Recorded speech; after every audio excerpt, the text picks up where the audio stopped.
Welcome back to our channel, ladies and gentlemen. Thank you for your continued support to our channel. Ladies and gentlemen, there is some panic, anxiety, and tension in regards to the case of the death of the former MP of Kasipul, Ongondo. There is some progress because the DCI yesterday reviewed the CCTVs on the day that Ongondo was shot dead. And it was found out that at about 7 p.m., he left Parliament. Together, inside that vehicle was Ongondo, his driver, and his security. The CCTV reveals that when they reached Wabera Street, his security alighted to deposit some money into one of the MPESA agencies around. And the investigations have gone, and so far, the detectives have questioned the M-Pesa agent who handled the deposit of that M-Pesa from the security of the former MP. The security the security of the member of parliament has also been questioned, and of course the driver has been questioned. So far, they have questioned 3 people. And ladies and gentlemen, there is some fear that if the detectives are going to delay the arrest of that assassin, then someone out there could eliminate him to conceal evidence, and so justice will be blocked. And there are several questions that are coming up. One of the things that the investigative officers are looking at is, was it an inside job? And this is the reason why they feel there could be an inside job. Number one, take cognizance of the fact that the driver has been questioned together with the bodyguard. That tells you that they are not leaving any stone unturned. They are not leaving anything to chance. So one of the things that they are asking, because the CCTV reveals that this assassin had been monitoring the movement of this vehicle, even as at the time when they stopped to deposit money into the M-Pesa, this assassin was monitoring very closely. And then at the roundabout of the city mortuary, this guy alighted from a motorcycle and shot at close range. Now, one of the questions that they're asking, how comes there was not even any stray bullet that touched the driver or the security, the bodyguard? And one of the conclusions is that this man who was hired to take the last breath of the former member of parliament is a sharpshooter. But how comes, even if he's a sharpshooter, how comes the bodyguard did not react? Of course, the security said that he was ambushed and caught unaware. So he took cover, when before he knew it, the assassin had gone. And the detectives want to be sure that the driver and the security are not part of this, what I call, syndicate of this assassination. The other thing that is coming out, the former member of parliament knew very well that his life was in danger. He even made a report. He did a report. But the DCI did not take action. So on this, I don't know how they are going to investigate this. They are the same investigators. Why did they procrastinate to investigate this matter? Because this former member of parliament mentioned some people. Even where he comes from, Yugis, he was saying that there is a vehicle, a probox, that is wandering around. And this vehicle is ever boarded, or in it are goons. He even mentioned them by names. There was no action that was taken until he died. So that is also a question that must be answered. And the other thing that they want to understand, whether it's tantamount to an inside job. The former MP was so much scared that he decided to abandon, in quotes, the government vehicle that is assigned to, and he was using a personal car.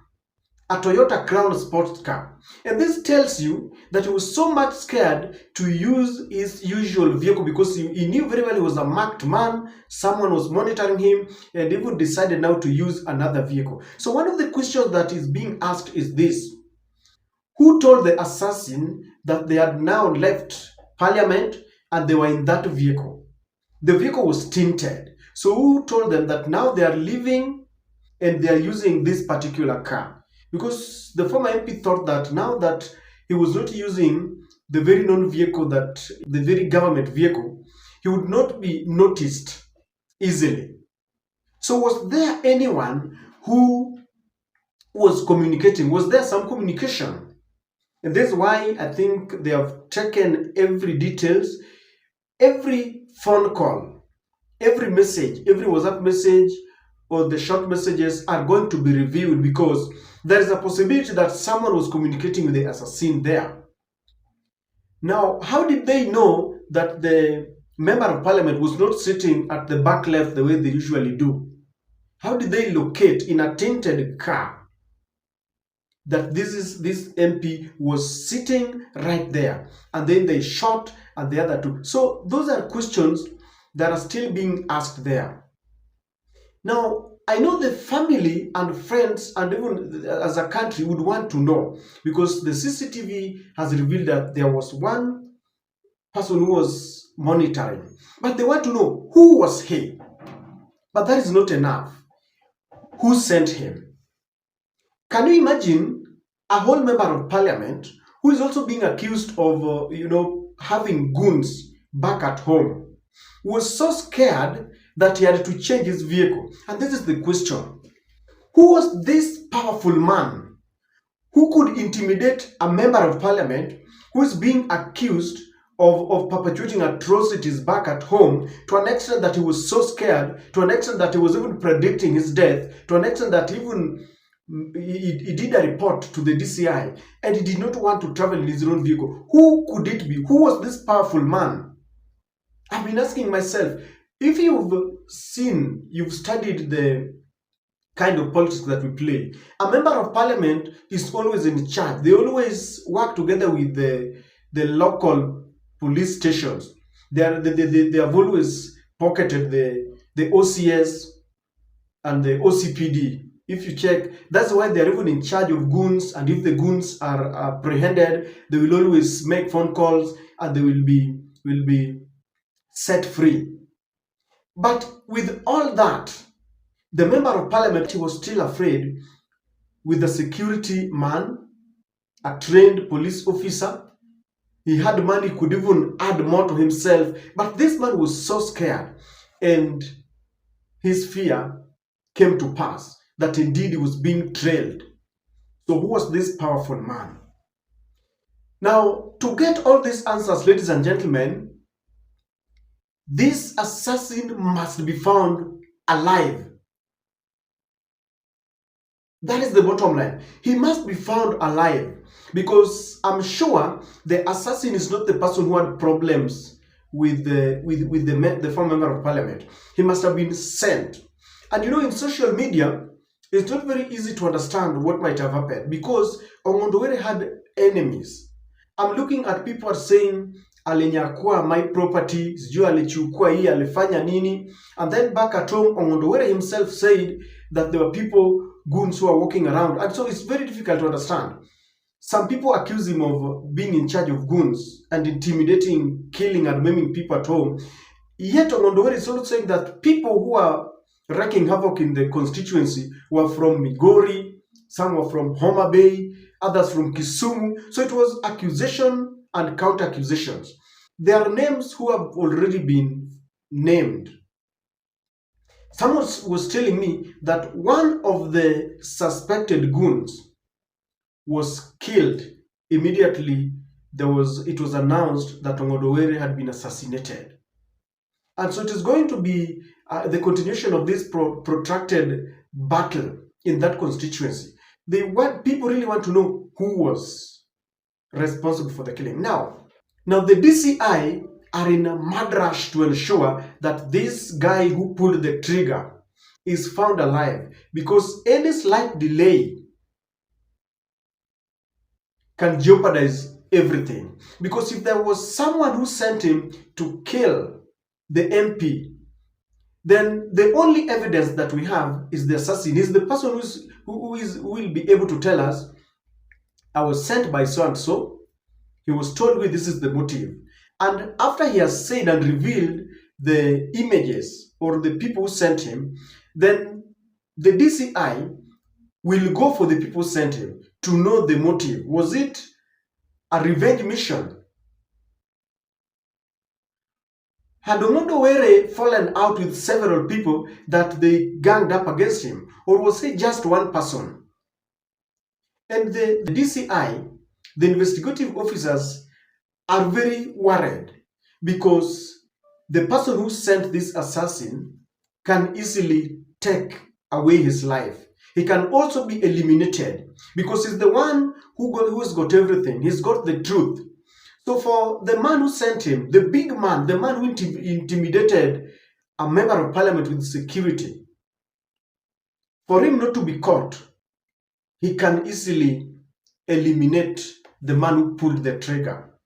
By eliminating the man who pulled the trigger, it will be very difficult to know exactly who sent him. Not only that man, the people who are in that, the rider, because he had alighted from a motorbike, the people who are with him could easily be eliminated. And this is why the DCI is in a mad rush. The security agencies are in mad rush to ensure that this man is caught. Because if you catch him dead, it will be all dead. The case will be dead as long as the assassin is dead. And this is what I'm telling you, that they are closing ranks to ensure that they catch this man. Because if they delay, then the family, friends, and Kenyans will not know exactly what happened. And then that, opens a Pandora's box. It will be, like some people are now saying that, it is the broad-based government that killed him because he was against the broad-based government. That is wrong. Ongondo Were opposed William Ruto before Raila joined hands, before the handshake. But after the handshake, he was part and parcel of it. So those people are perpetuating this propaganda that, it was the broad-based. I don't think, let me say so, I don't think it is true. So if the assassin is killed, then we will not have the truth. People will proceed to prosecute this case in the court of the public opinions. There will be a lot of speculations. Oh, it was a deal gone sour. It was someone who wanted his seat. I mean, several things. It was a revenge mission for people who were killed by his goons. So to settle this case and to settle this matter, the man who pulled the trigger must be found alive. Because if he's dead or if he escapes, I don't think he can escape because the CCTV has revealed who he is. He must be found alive. All the other people whom they were with must also be found alive to shed light. And this is why I'm telling you that there is this rush to ensure that this person is caught. I understand that investigations are also not rushed, because if you rush, you can give a shoddy investigation that will fail in court, and they will say there is a lack of evidence. So what they can easily do, they can catch him and lock him in cells. But if you've seen the way cartels work, even in a police cell, he can still be killed. So it is a precarious situation. They don't know, but I know they are able and they will deal with it. And that is the situation we find ourselves in. We are crossing fingers because people want to know the truth. Once they know the truth, then justice shall be dispensed. Because if that man is dead, there will be no justice. We will not know the man behind the killing.